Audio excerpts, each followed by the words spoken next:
사람은 시간이 갈수록 기억력이 떨어집니다. 갈수록 그렇습니다. 이 인지 기능이 저하되니까 갈수록 깜깜합니다.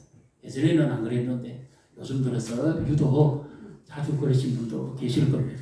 옛날 어른들은 큰 달력에다가 집안의 대소사나 중요한 일, 또 교회 행사에 중요한 일을 꼭 메모를 하죠. 잊지 않으시기 위해서. 요즘은 스마트폰이 있어서 일정표에다가 많이 기록을 많이 하십니다. 메모를 많이 합니다. 시간 때문에 알려주잖아요. 그래서 다시 한번 그 모임을 확인하기도 하고 그렇게 하기도 하는데 사람은 갈수록 기억력이 없어집니다. 그래서 우리가 기억할 수 있는 좋은 방법이 무엇인가? 그것이 하나님의 말씀을 가까이 하고 말씀 안에서 하나님을 만나는 것이 가장 우리가 기억력이 회복되는 좋은 은혜의 방편입니다. 오늘 읽었던 이 민수기 광야에서 이스라엘 백성들이 하나님의 은혜와 복을 받았던 것을 기억하라는 거죠. 그리고 하나님께서 그들에게 만나와 메추라기를 먹이고 안식에서 생수를 공급하신 것을 기억하라는 거죠. 그래서 오늘은 제목도 두 종류입니다. 그런데 원래는 한 가지. 한번 따라해 보십시오. 기억하십시다. 그리고 감사하십시다. 하나님께서 오늘 우리가 읽었던 이 말씀에서 초막절이라고도 하고 수장절이라고 하기도 하는 바로 우리를 치면 추수감사절에 해당되어지는 절기인데요. 추수감사절을 우리가 이번에는 11월 셋째 주일, 다음 주일로 지키는데 그럼 왜 오늘 이 감사에 관한 말씀을 나누느냐? 제가 이 말씀을 생각해 보다가 감사가 좀 풍성하고 넉넉한 삶이 되면 좋겠다 하는 이런 생각을 하게 됐습니다. 한 번의 주일로 마치기에는 너무 아쉽고 하나님께서 우리에게 베푸신 은혜를 우리가 기억하고 그 하나님께 감사하는 삶이 좀 더 우리에게 실제적으로 뒷받침되기를 바라는 그런 마음으로 이번에는 추수감사 축제를 하면서 우리가 좀 나름대로의 좀 준비를 좀 해보고자 합니다. 그래서 먼저 우리 12절을 같이 읽습니다.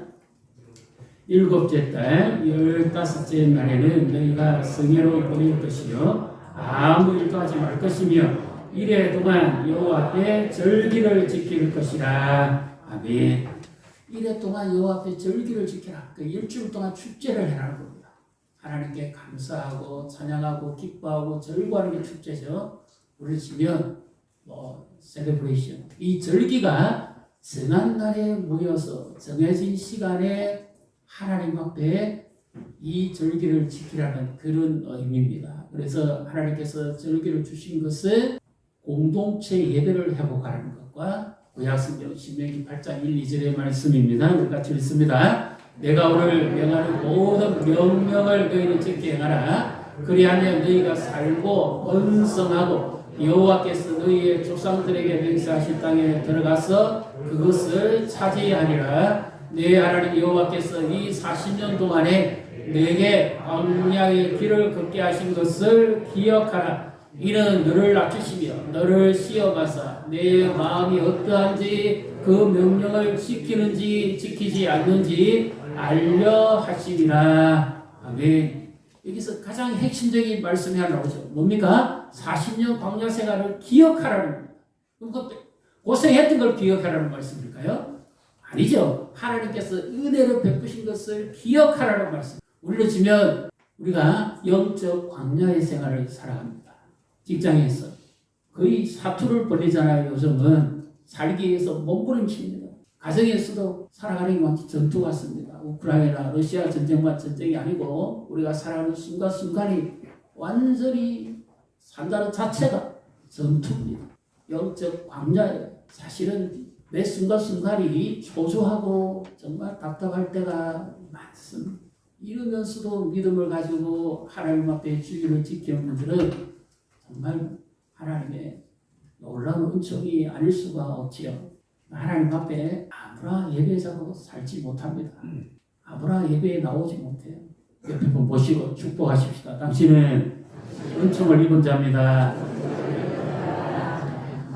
기억하라는 거예요. 그래서 하나님께서 매 순간순간 우리에게 은혜 베푸시고 힘 주셨기에 우리가 아플 때도 있고 힘들 때도 있고 정말 싸워야 될 때도 있고 답답할 때도 있지만 그 하나님의 은혜를 기억하라는 거예요. 이들이 40년 동안에 그 장막 생활을 하고 그리고 구름기둥 불기둥으로 인도하시고 그들에게 먹을 것을 공급하신 그 하나님을 기억하라는 거예요. 기억하라. 왜 이 기억이 이렇게 중요할까요? 가나안 땅에 들어가면 그들이 이방의 신들을 섬길 가능성이 굉장히 많기 때문입니다. 우리를 치면 세상에 나와서 우리가 살아가는데 세상 사람들이 사는 방식이 어쩌면 저것이 맞다고 생각할 때가 많다고 말이에요. 유혹받을 때도 많고 고난 겪을 때도 많고 그래서 우리는 하나님의 백성이고 하나님의 자녀라는 그 정체성을 놓치지 말아야 됩니다. 하나님을 기억하라. 신명기 8장의 18절에 같이 읽습니다. 내 하나님 여호와를 기억하라. 그가 내게 재물 얻을 능력을 주셨습니다. 이같이 하심은 내 조상들에게 맹세하신 언약을 오늘과 같이 이루려 하심이니라. 아멘. 광야의 길을 걷게 하신 것을 기억하는 것이고 두 번째는 누구를요? 하나님을 기억하는 거예요. 하나님을 잊어버리지 말아라. 왜냐하면 이들이 애국 땅에 종살이 하다가 거기서는 나일강에 물을 받아서 농사를 짓고 그렇게 했는데 이 땅은 그런 땅이 아니라는 거예요. 가나안 땅은 약속의 땅은 하늘로부터 우로가 내리고 은혜에 의해서 분천과 모든 산골짜기와 샘에 하나님이 은혜를 주심으로 말미암아서 너희들이 풍성한 열매를 얻게 될 것이니까 그때에 너희는 하나님을 잊지 말아라. 기억하라. 그래서 내게 재물 얻을 능력을 주셨다. 민수기에서 중요한 훈련은 바로 그들이 앞으로 가서 정착하게 될 가나안 땅에서 일어날 일들을 훈련시키죠. 우리를 치면 우리가 이 땅을 살아가면서 하나님의 나라를 위해서 어떤 훈련을 받고 살아갈 것인지 때로는 하나님이 맞추시기도 하고 때로는 아프기도 하고 때로는 굶주리기도 하고 때로는 힘들기도 하는 이런 어려움 속에서도 하나님의 자녀로서 어떻게 살 것인지를 하나님이 훈련시키는 거예요. 광야는 훈련입니다. 훈련이 잘 돼야 실전에 나가서 좋은 성적을 얻을 수 있겠죠. 속도적인 기든지 전쟁이든지 훈련을 실전같이 하라고 그러잖아요. 매 순간순간 살아가는 것이 우리가 전투요 훈련입니다. 여기서 잘 보십시오. 하나님께서 내가 열심히 일해서 내가 돈 벌었지 하나님이 왜 주셨다고 그러냐. 이해 안 되시죠? 하나님 내게 건강 주셨잖아요. 그래서 내가 그 직장을 다닐 수 있잖아요. 하나님 내게 지식 주셨잖아요. 그래 내가 전문 분야에 종사할 수 있잖아요. 이 모든 환경과 내 건강과 모든 삶을 하나님이 보호해 주시고 가정생활도 평안해야 삶이 안정될 거 아니에요. 그러니까 이 모든 것들을 통틀어서 하나님이 우리에게 그것을 감당할 수 있는 재물을 얻을 수 있는 능력을 주셨다는 것은 우리의 삶의 모든 것을 하나님이 공급하셨다는 것을 말씀하는 겁니다. 그래서 잊지 말아야 될 것이 뭡니까? 우리를 광야 생활하게 해주는 거. 하나님이 어떤 분인지를 기억해야 되고 그래서 우리가 반드시 잊지 말아야 돼요. 하나님을 잊지 않기 위해서는 하나님의 말씀을 가까이 하고 하나님께 예배하는 거예요. 하나님께서 이 백성들에게 이 절기를 지키라는 이유는 하나님을 잊지 말아라. 하나님의 은혜를 잊지 말아라. 요즘같이 어려운 때에 하나님의 은혜를 생각하려면 나는 너무 힘들고 어려운 일밖에 없는데 무슨 은혜가 있단 말이냐 생각할 사람들이 굉장히 많습니다. 의외로 지금이 그렇습니다. 세계적인 경제 불황이죠. 모든 일들이 쉽게 이루어지지 않지요. 원망과 불평할 일들이 너무 많습니다. 그래서 하나님이 절기를 통해서 그들에게 가르치고자 하는 핵심은 기억하게 하시고 치료하시기 위함입니다. 이들이 민수기에서 가장 많은 행동을 하는 반응을 보십시오. 뭡니까? 원망하고 불평을 합니다. 하나님께서 그것을 고치시기 위해서 하시는 방법이 뭐냐? 절기를 지키게 하고 감사하게 합니다. 감사를 통해서 하나님을 알게 하고 하나님이 하신 일들을 경험하게 하는 것이 하나님의 뜻입니다. 그래서 우리도 지난 시간들을 한번 돌아보시면서 좀 더 우리가 의미 있고 좀 깊이가 있고 풍성한 내 삶이 감사의 삶이 되기 위해서 우리가 좀 생각을 해보셔야 됩니다. 이 감사라고 하는 땡큐라고 하는 이 원의 의미는 생각하다 에서 나왔습니다. 생각하다. 감사는 생각하지 않고는 할 수가 없어요. 습관적인 인사를 할 수 있습니다. 그런데 진정한 감사는 생각할 때 감사가 나옵니다. 하나님의 은혜를 생각해요. 하나님 날 도우신 것을 생각해요. 생각해요. 일정표를 찾아보시고 생각하시고 달력을 보십시오. 스마트폰에 내 삶을 한번 뒤돌아가 보십시오. 생각해야 돼요. 그리고 감사를 찾아내어야 됩니다. 그냥 감사가 안 돼요. 생각하고 찾아내고 내게 좋은 일이 어떤 일이 있었는지 힘든 일도 있었지만 그나마 그 가운데서도 감사거리가 있는지 찾아보십시오. 찾아야 진정한 감사가 될 수가 있습니다.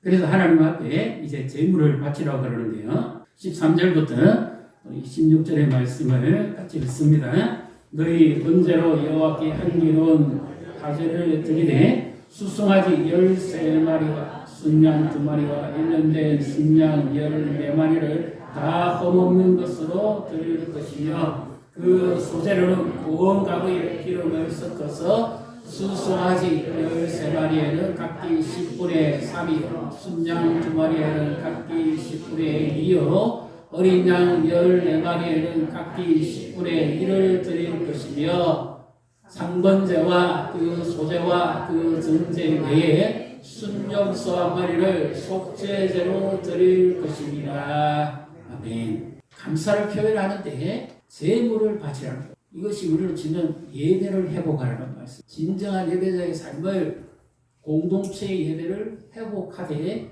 개인뿐만 아니라 가족이 그리고 공동체가 함께 하나님 앞에 기도하고 절기를 지키라. 수수감사절의 특징은 유대인의 입장에서 보면 가정을 지켜주심에 대해서 감사하는 것이고 천국을 소망하게 하심에 대해서 감사하는 겁니다. 그래서 다음 주 우리가 1부는 우리 다음 세대를 위한 통합 감사 예배를 드립니다. 우리 가족들과 교사들 그리고 우리 영유아 유치 초등 중고등부까지 함께 하나님 앞에 감사의 시간을 가지고자 합니다. 주변에 친구의 친구들이든지 아니면 자녀의 친구들이든지 하여튼 이런 분들이 있으면 좀 초청을 하십시오.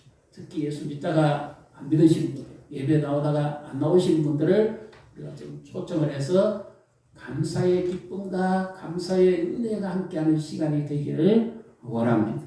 이 모든 제물은 하나님께 바쳐 드려지는 것이죠. 이 말씀에 앞서서 한 절기가 또 나옵니다. 나팔절이 나옵니다. 그것은 한 해의 시작을 알리는 것. 하나님이 임재해 주십니다. 그리고 6월절 무교절 지나고 7절 그리고 7월 10일에 대속일이 있습니다. 이것은 어떤 의미인가 하면 그 백성과 대제사장의 죄를 사함받기 위해서 하나님 앞에 나아가는데 어린 양을 잡아서 그 피를 양풀이에 담아가지고 언약궤 뚜껑 우리를 치면 속죄소 여기 마지막에 속죄제물 나오죠. 속죄소 거기에 붓는 겁니다. 왜 그런가 하면 이 언약궤 뚜껑은 항상 덮여져 있어야 돼요. 이것이 열리는 순간에는 어떤 일이 벌어지는가 하면 거기에는 이스라엘 백성들이 행했던 불순종과 그 죄가 거기에 기록되어 있습니다. 씻게는 깨어진 돌판, 하나님의 말씀을 명령을 거부했죠. 그리고 아론의 상난 지팡이, 하나님의 권위에 도전했던 것. 그리고 그들이 먹을 것이 없어 원망하고 훌륭했을 때 만나를 담은 항아리가 거기에 있습니다. 이것은 대표적인 이스라엘 백성의 허물과 죄시요. 이것은 항상 덮여져 있어요. 이것이 열리는 순간에는 하나님이 진노하십니다. 그 죄가 그들에게 임하기 때문에. 그래서 항상 그 뚜껑을 덮어놓는 거지. 그 뚜껑은 대제사장도 1년에 한 번만 지성소에 들어가서 어린 양의 피를 부어야만 죄사함을 받게 됩니다. 이것이 레위기 17장 11절 한번 같이 읽습니다. 육체의 생명은 피에 있습니다. 내가 이 피를 너희에게 주어 제단에 뿌려 너희의 생명을 위하여 속죄하게 하였나니 생명이 피에 있으므로 피가 죄를 속하느니라. 아멘. 사람이 죽게 되는 것은 죄값이죠. 근데 그 죄를 사할 수 있는 은혜가 뭐냐? 바로 대속입니다. 우리 신약성경 용어로 치면 속량이라 하더라고. 값을 지불해 준 거예요. 대신 내가 죽어야 되는데 예수님이 내 죄값을 대신 지불해 주심으로 말미암아 내 죄값이 지불되어서 내가 죄에서 자유함을 얻는 걸 말합니다. 옛날에 초대교회 시대에는 보면 로마 제국에 이 노예들이 많았잖아요. 그 노예들을 데려와서 일을 시키는 주인도 있지만 어떤 착한 주인은 그 노예의 값을 지불하고 자기 집에 데려와서 이 주인이 그 노예에게 자유를 선언해 주는 사람이 있습니다. 그러면 이 사람은 이제 노예가 아니죠. 자유인이잖아요. 이와 같이 예수님이 우리의 죄값을 대신 지불해 주셨기 때문에 우리는 결코 정죄함이 없는 줄 믿으시기를 바랍니다. 그 언약궤 뚜껑 속죄소가 바로 예수 그리스도의 십자가를 의미합니다. 모든 죄와 허물이 그 예수님의 십자가에서 다 담당이 되었기 때문에 그 예수님 안에 있는 자에게는 죄를 죄로 인정하지 않는 거죠. 그래서 우리는 죄사함 받은 축복을 누리는 사람입니다. 죄가 없는 게 아니에요. 죄를 지었는데 하나님의 자비와 긍휼로 우리는 죄 용서함 받은 사람. 법정에서 검사는 피고인의 죄를 지적하죠. 죄증을 드러냅니다. 그것이 그의 의무고 그가 해야 할 일이잖아요. 근데 변호사는 이 피고인을 변호해 주는 의무가 있어요. 자기가 의뢰를 받았기 때문에. 죄 지은 사실이 있는 사람은 죄를 가릴 수는 없어요. 죄값을 그대로 받게 되고 재판장은 그렇게 이제 언도를 하는 거죠. 그런데 이런 놀라운 재판이 있습니다. 하나님 앞에 우리가 심판을 받아야 되는데 계시록 21장에 보면 각 사람이 책에 기록된 대로 심판을 받는데 당연히 우리가 하나님의 진노를 받고 지옥형벌을 받아야 되는데 예수님이 이렇게 말씀합니다. 아버지, 저 사람이 죄를 지은 것은 사실입니다. 분명합니다. 그렇지만 내가 이미 그의 죄값을 십자가에서 다 지불했습니다. 그러니 하나님께서 의로운 재판을 해 주십시오. 이미 지불된 죄값을 이중 처벌할 수는 없지 않습니까? 하나님은 죄인은 사랑하셔서 불쌍히 여기시고 구원하시기 원하고 하나님은 공의로우신 분이기 때문에 죄는 반드시 또 심판하셔야 됩니다. 이 고통과 갈등을 하나님이 그의 아들 예수 그리스도 안에서 해결하시고 예수님이 나를 사랑하셔서 자신이 죄값을 지불해 주시는 것이고 하나님의 공의로 심판을 받아야 되기 때문에 예수님 자신이 생명값을 지불해 주심으로 우리를 죄에서 자유케 해 주시는 거죠. 바로 이것이 희생 제물을 드릴 때마다 하나님을 기억하는 것이고 하나님의 은혜를 기억하는 것. 그래서 우리가 감사를 회복하기 위해서는 바로 이와 같은 은혜가 먼저 항상 우리에게 주어져야 됩니다. 도무지 내 입장에서 감사할 수도 없을 것 같고 정말 이런 일이 있을 수 있나 하고 의문만 들더라도 여기서 우리는 우리의 신앙의 지수를 다시 한번 정리해 봐야 됩니다. 로마서 5장 8절 한번 보여주십시오. 같이 읽습니다. 우리가 아직 죄인 되었을 때에 그리스도께서 우리를 위하여 죽으심으로 하나님께서 우리에 대한 자기의 사랑을 확정하셨느니라. 이 말씀 속에서 저도 지금 최근에 계속 이 말씀이 저에게 말씀이 다가올 뿐만 아니라 실제적으로 지금도 그렇습니다. 이 말씀 앞에서 보면 하나님의 사랑은 지금 내가 처해 있고 내가 생각하는 방편이 아니라도 하나님의 사랑은 언제부터입니까? 불확실합니까? 완전합니까? 하나님의 사랑은 완전합니다. 우리가 아직 죄인 되었을 때에 그리스도께서 우리를 위하여 죽으심으로 하나님께서 우리에 대한 자기의 사랑을 확정하셨다. 이미 십자가에서 예수님을 내어 주심으로 하나님이 나에 대한 사랑을 확정해 주셨다. 그래서 우리는 살아가면서 어려운 일이 있고 억울한 일을 경험하고 예기치 않은 힘든 일을 경험하면 제일 먼저 우리에게 일어나는 반응이 하나 있습니다. 뭡니까? 하나님의 사랑을 의심합니다. 하나님 왜 이러십니까? 왜 나에게 이런 이해되지 못할 일을 겪게 합니까?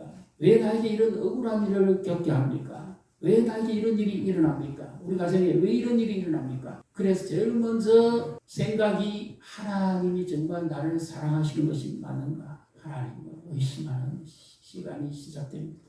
그때 우리가 붙들고 의지해야 될 것이 바로 예수님의 십자가입니다. 예수님이 내 대신 자신의 몸을 내어 주시기까지 하신 그 사랑의 완성, 그 사랑의 확정, 이렇게까지 나를 사랑하셨다고 하는 정표죠. 그래서 우리는 십자가의 은혜를 날마다 회복해야 합니다. 그렇게 할 때 우리가 감사가 일어나게 됩니다. 하나님의 말씀을 잘 듣고 성령의 깨달음이 있어야 우리가 믿음 생활을 바로 할 수 있고 감사 생활을 할 수가 있습니다. 정말 우리의 신앙의 지수가 어디만큼이냐? 내가 감사하는 만큼. 날마다 일마다 때마다 범사에 감사를 하는데 그렇게 쉽지가 않지요. 근데 예수님은 어떻게까지 감사하신 줄 아십니까?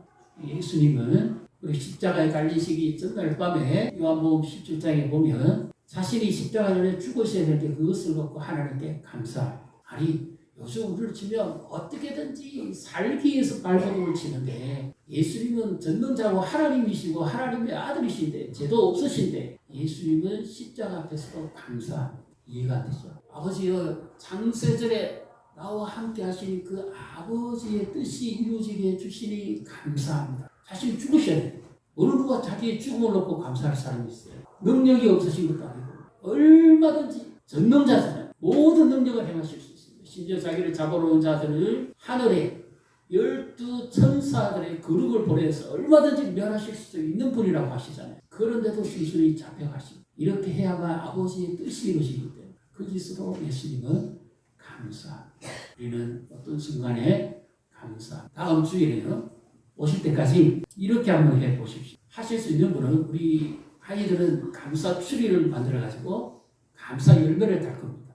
우리 어르신들은 그렇게 하기가 조금 그러시면은 물론 다음 주에 하나 드립니다. 미리 집에서 좀 준비해 오시면 좋을 거예요. 감사 노트를 한번 적어보십시오. 감사했던 것을 찾아서 노트를 한번 메모를 합니다. 그 다음에 그렇지도 못하신 분은 더 연세 드신 분들은 감사 일기를 한번 적어보십시오. 그리고 그것도 힘드신 분은 예수님께 감사의 편지를 한번 적어보십시오. 그러면 내 안에 감사 지수가 올라갑니다. 그러면 내가 지금 힘드는 것들이 치유될 수 있습니다. 인생의 해답은 예수님을 만나야 해결됩니다. 믿습니까? 인생의 모든 문제 해결은 예수님입니다. 그런데 이 예수님 안에서 감사했던 사람들이 모아낸 책이 있어요. 그 중에 한 부분을 제가 보니까 이런 내용이 있습니다. 어느 단체에 왕은이라는 사람이 있어요. 이 사람들이 잘못 보이면 그냥 떠나가야 돼요. 자리를 잃게 됩니다. 좀 힘도 있고 좀 뭔가 영향력 있는 사람이겠죠. 그런데 어떤 사람이 거기에 들어왔는데 이 왕언니에서 두세 사람이 쫓겨나갔는데 이제 이 사람이 또 왔어요. 그 후임자로. 근데 공교롭게 또 지내가다가 사적인 어떤 아주 사소한 일에 감정이 얽혀가지고 이 왕언니 눈에 밖에 났습니다. 이제 어떻게 돼야 됩니까? 쫓겨날 수밖에 없잖아요. 근데 이분이 가만히 생각하고 자기도 쫓겨날 것 같아요. 그래서 하나님 앞에 뜻을 정하면서 기도하고는 생각하는 중에 갑자기 이런 마음이 들더랍니다. 너는 왜 이런 상황에서 감사를 못하고 그 사람에 대해서 불평하느냐. 그래서 이게 무슨 의미가 있는가 보다 생각하고 그 사람에 대해서 감사의 내용을 적기시작. 한 10가지 정도만 적으면 되겠지 하고 적기 시작하는데요.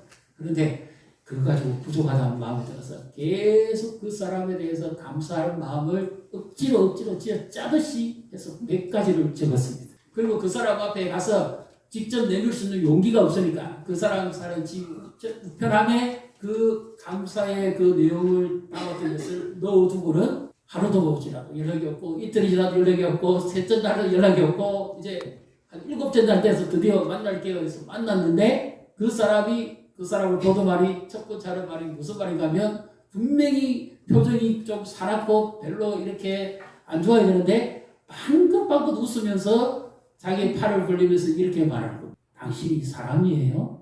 자기는 그를 미워하고 내치려고 그랬는데 앞에 사람들도 그랬는데 자기를 내치기는 고사하고 오히려 100가지의 감사한 내용을 적어놓으니까 그걸 보고 울다가 하마터면 교통사고를 하는 거예요. 감사가 사람의 마음을 녹을 관계성에서 어려움을 끼치다면 그 사람에 대해서 원망하고 불평하지 마시고 감사해 보시고 좋은 일이 분명히 있을 겁니다. 감사를 찾아보시고 그래서 그런 일들을 이렇게 쭉 엮어놓은 책이 있습니다. 모든 궁극적인 해결은 하나님이 하시는 것이고 예수님의 은혜로 되는 거지만 우리가 사람과의 관계성에서 이 매듭을 풀려고 그러면 그 사람에 대해서 미워하는 마음보다 불평하는 마음보다 감사하는 마음을 계속 가지고 나가면 사람이 영적인 사람입니다. 자기를 좋아하는 짓이 나는지. 그래서 관계가 해결됐어요. 한번 따라해보시죠. 감사가 기적을 낳습니다. 하나님께서 이스라엘 백성들에게 광야의 생활을 기억하고 하나님을 기억하라고 하시면서 절기와 제물과 제사를 주신 것은 감사하도록 하며 왜? 그들이 광야에서 계속 불평하고 원망하였잖아요. 하나님 진노를 당했잖아요. 하나님께서 이들을 치유하시기 위해서 우리의 삶에 잊지 못할 어려운 일이 있습니까? 감사해 보죠. 그래서 그것을 표현해야 됩니다. 그냥 생각만 하시는 것도 좋지만 표현해 보십시오. 글로써 직접 한번 다음 주 오실 때까지 기도하면서 생각을 하면서 표현을 해보십시오. 그러면 내 삶이 하루에 아까 그 사람이 10가지만 할까 하다가 100가지 어쩔지 짜냈잖아요. 그랬더니 놀라운 일이라는 것처럼 하루에 10가지씩만이라도 감사의 제목하죠. 내가 아픈데도 덜 아프게 해주셔서 감사합니다. 형식적으로 될 수 있겠죠. 그런데도 감사해 보십시오. 중환자실에 있는 사람은 숨도 제대로 못 쉽니다. 숨 쉬고 있는 것만으로도 감사. 오늘 살아가고 있는 것만으로도 감사. 내일 어떤 일이 있을지라도 오늘은 감사해 보십시오. 감사 찬양하시고 감사 기도하시고 저도 그럽니다. 새벽에 오면 아무도 없지만 제일 먼저 하나님 앞에 찬양을 해서 감사할 때도 있고 기도해서 감사할 때 작은 거지만 먼저 하나님 앞에 감사해 보십시오. 하나님의 은혜가 표현해야 됩니다. 그리고 이 감사의 내용들을 목장에서 나눠보십시오. 가정에서도 나누시고 우리의 자녀 다음 주에 예배를 함께 드리고 가정에서 감사의 내용을 가지고 나눠보십시오. 이 아이들이 어떤 감사를 하게 돼요? 어떤 생각이 돼요? 부모에 대한 고마움, 감사로 표현해요. 그래서 감사가 넉넉하고 감사가 풍성한 가정이 되고 감사가 충만한 교회가 되고 공동체가 되고 감사를 통해서 삶이 회복되는 이런 놀라운 은혜가 함께 하시기를 축복합니다. 이제 우리 계시록 21장 6절 7절 우리 참고의 말씀이 있습니다. 같이 읽습니다. 또 내게 말씀하시되 이루었도다. 나는 알파와 오메가요 처음과 마지막이라. 내가 생명수 생물을 목마른 자에게 값없이 주리니 이기는 자는 이것들을 삶 속으로 받으리라. 나는 그의 하나님이 되고 그는 내 아들이 되리라. 아멘. 초막절은 실로암 목가에 가서 제사장들이 황금 양동이에 물 떠와가지고 그 촛대 위에 물을 부음으로써 이 예식이 이제 최고 절정이 이르게 됩니다. 그런데 예수님께서 초막절 어느 날 이 제단 맞은편에 있어서 누구든지 목마르거든 다 내게로 오라 그렇게 말씀하십니다. 내가 그들에게 생수를 주시겠다. 그 생수를 주시는 분, 인생의 답답함을 해결해 주시고 인생의 목마름을 해결해 주시는 생수가 성령으로 표현하지는. 그런데 요한계시록 21장 6절 7절에 생명수 강가로 우리를 인도하시고 우리가 이 땅에서 받았던 상처와 고통, 아픔, 죽음까지도 다시는 그곳에 눈물도 곡하는 것도 없고 영원히 살게 하는 생명수를 주시겠다고. 그래서 최종적인 이 초막절 추수감사의 감사의 마지막은 어디냐? 바로 천국입니다. 천국을 소망하면서 살아갈 수 있도록 하는. 비록 이 땅은 전쟁터가, 이 땅은 불합리하고, 이 땅은 억울한 일이 많고, 이 땅은 힘든 일도 아픈 일도 많지만 천국을 소망하면서 살게 해주시는 것이 바로 이 초막절 수장절을 감사의 마지막. 우리가 이 땅을 살아가면서 마지막으로 감사할 수 있는 게 뭡니까? 천국을 주시는. 모 병원 암 전문의 의사가 오랫동안 암 환자들만 다루면서 그들에게 소망을 주었습니다. 그러다가 그분이 오히려 마지막에 자신이 암으로 판정을 받고 그리고 천국에 가십니다. 그가 남긴 책이 바로 희대의 소망입니다. 자신이 죽어가면서까지도 웃으면서 감사하면서 갈 수 있었던 것을 바로 천국을 소망합니다. 굳건한 반석 그 위에 내가 이 몸의 소망, 죽음도 삼키지 못하는, 죽음도 뺏어가지 못하는 영원한 소망이 뭐냐? 천국을 바라보는 소망. 그래서 그는 마지막에 이 소망을 남기고 주위에 품에 안겼습니다. 어렵고 힘든 일이 있어도 우리도 감사하고 천국을 바라보고 이 몸의 소망 대신 예수 그리스도에 굳건히 있어서 감사의 기쁨과 감사의 삶과 감사의 기적을 체험하는 복을 누리시기를 주님의 이름으로 축복합니다.